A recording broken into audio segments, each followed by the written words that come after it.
say we won on Thursday and saying there's still a big job to do. Let's do it.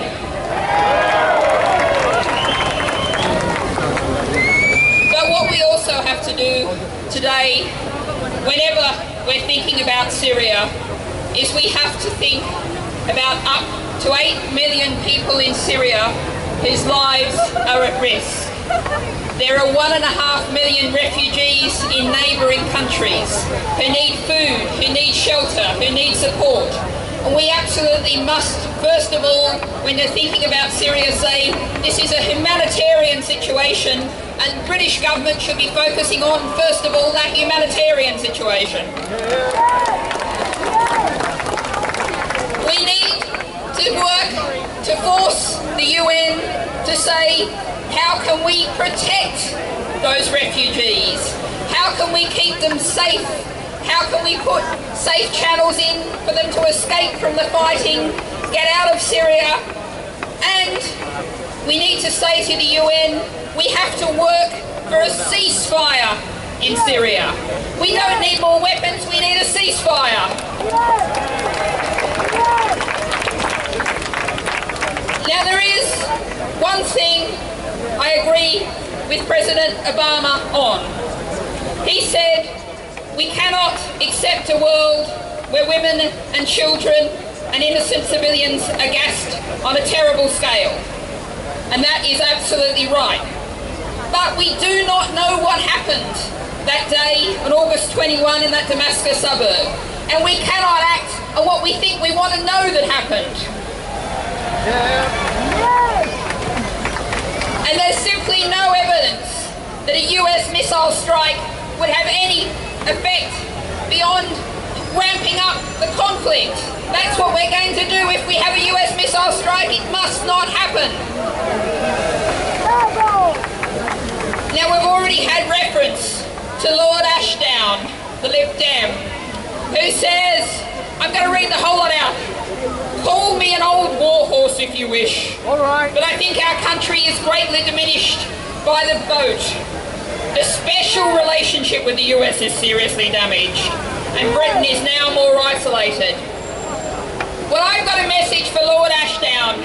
You're right on one thing. You're an old warhorse who should be put out to pasture.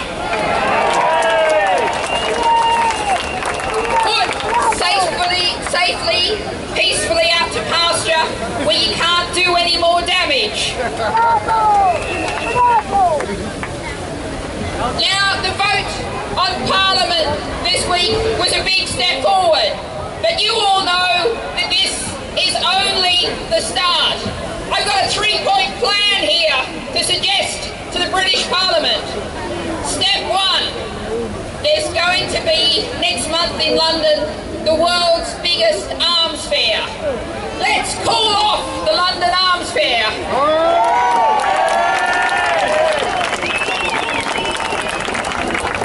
Step 2, stop selling weapons to abusive regimes.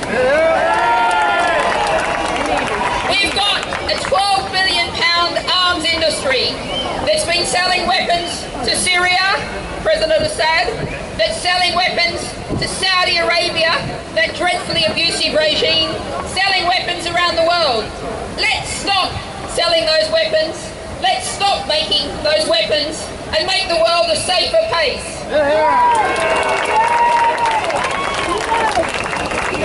And finally, the third point in the plan is very simple.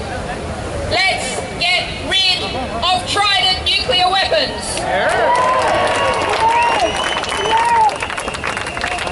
And Lord Ashdown wants us to be integrated, part of the international community, be a leader.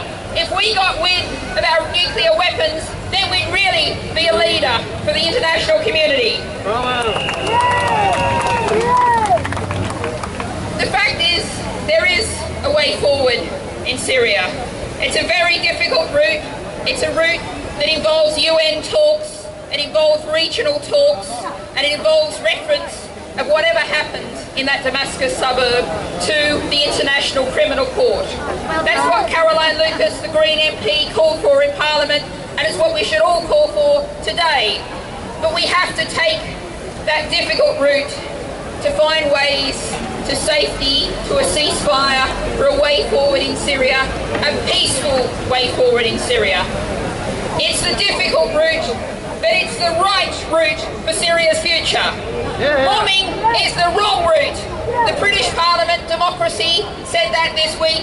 We're saying it to the rest of the world. So a message to President Obama: no bombs, no missiles. Thank you.